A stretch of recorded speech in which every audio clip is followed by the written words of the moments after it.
So it's important to understand whether it's possible to end sorrow. Your sorrow, one's sorrow.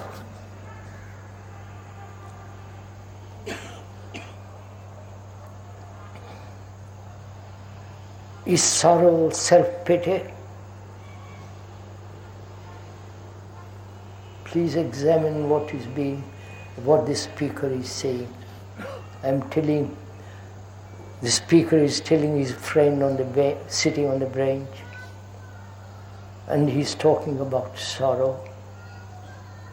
And the speaker asks him, K asks him, have you ever asked the question whether you can end sorrow, your sorrow? He says, I've never even thought of such a question. Because all my life I've lived with sorrow. And when you put that question, whether you can end sorrow, I really don't know. I don't know what to do with it. I've tried 10 different ways, and I still go on suffering.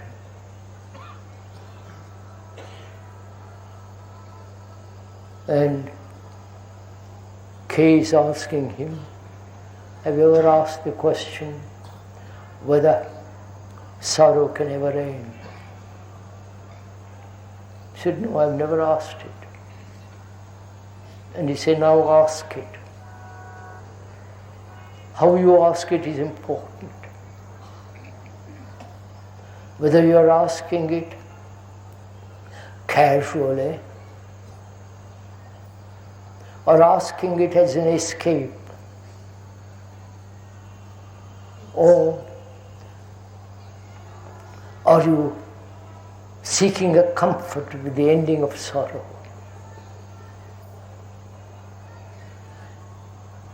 Or are you putting the question free from reward and punishment? Ending sorrow, not saying to yourself, if I end this, I'll get that. If I end sorrow, I'll have peace. I'll have happiness. I'll have joy. That's mere exchange. It's not the ending of sorrow.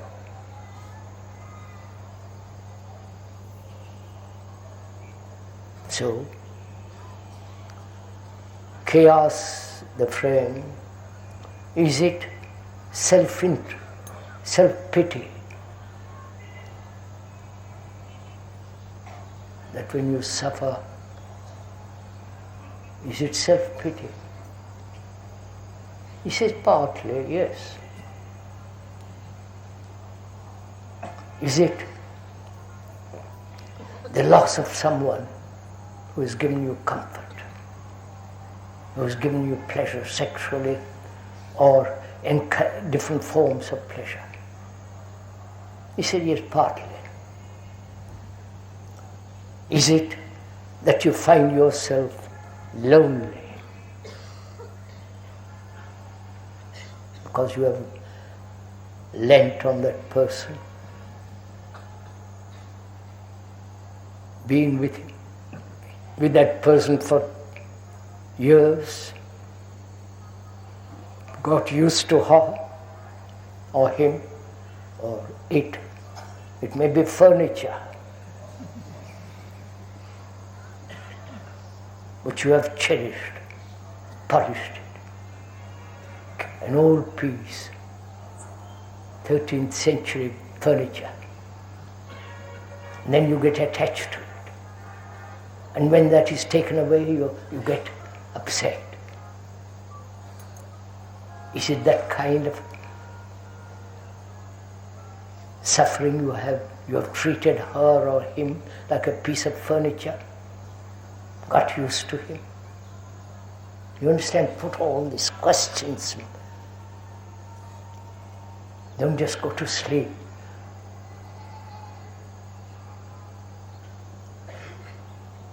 The friend says, yes, all these parts of all this.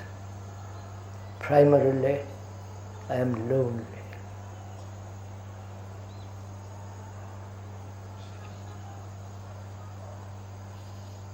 Aren't you lonely? And what is loneliness?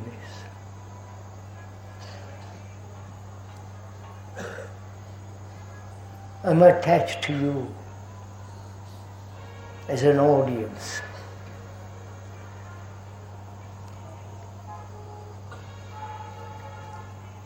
And the speaker, if he's attached to an audience, small or big, then the audience disappears, he's going to be lonely. He's going to lose his fame, his notoriety. You're going to lose the image you have built about him. Right? That's right. So, similarly, when you are attached to something, which is another form of self-interest, attached to a person, to an idea, to a concept, to a symbol, to a myth.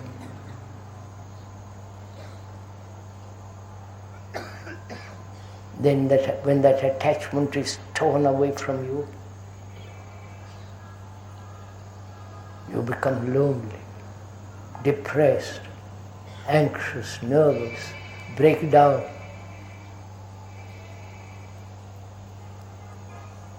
So, when you see K is telling his friend, when you know all this, which is part of suffering, which is the essence of suffering, suffering is not from you as though you were suffering and suffering was something different. You are the entity that is suffering. You are suffering. You understand the difference? Not that I am suffering. The I is suffering. You understand? Like anger, envy is not different from you. You are envy. You are anger. You are violent. And you may say, I'm trying to be non-violent. That too is you. You are not different from the qualities, from the expression. But you are that. So suffering is not separate from you. So the K says to his friend, first thing when you suffer, don't escape from it.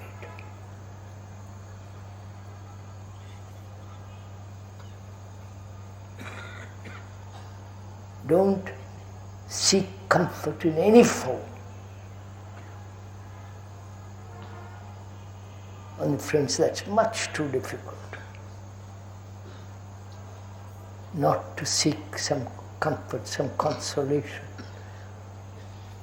some way to relieve myself from the ache and the pain.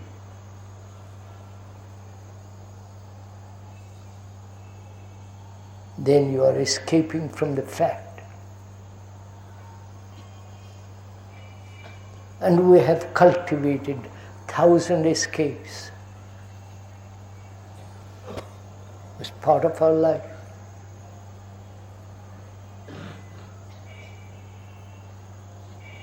So, K says to his friend, who is you, says, don't escape. That's the first thing to realize.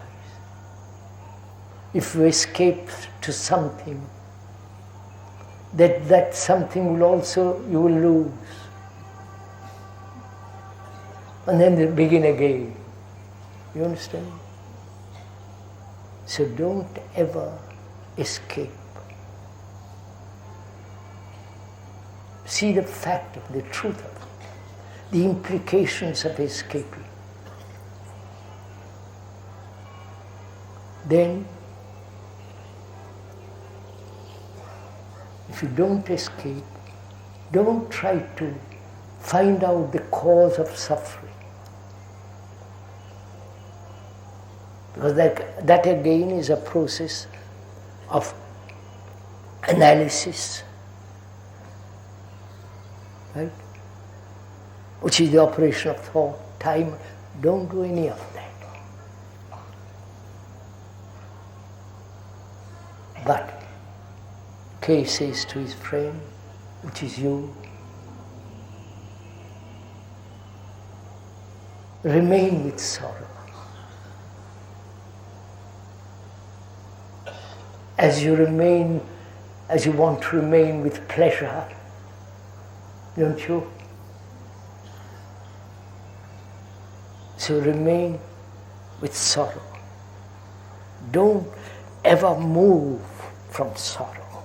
That is, don't let thought interfere with that thing you call sorrow. Sorrow is a great shock to not only to the physical organism, but also a great shock to the psyche. And to remain with that shock.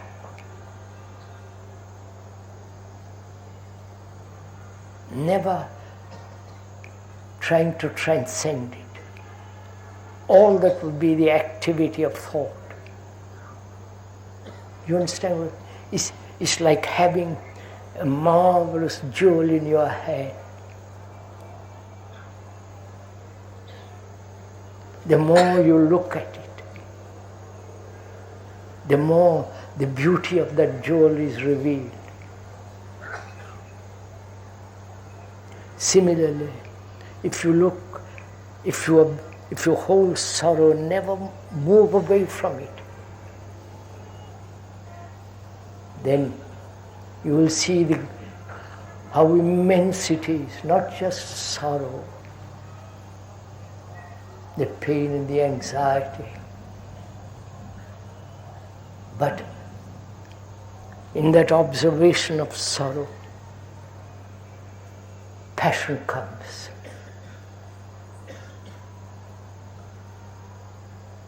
Not the passion of lust and all that, but passion. Do you know what passion is? No, you don't. Because without passion, you cannot create anything. You cannot love without passion. Don't translate it into sexual passion, lust.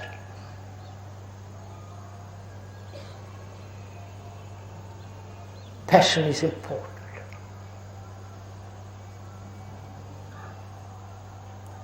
Without passion, life becomes shallow.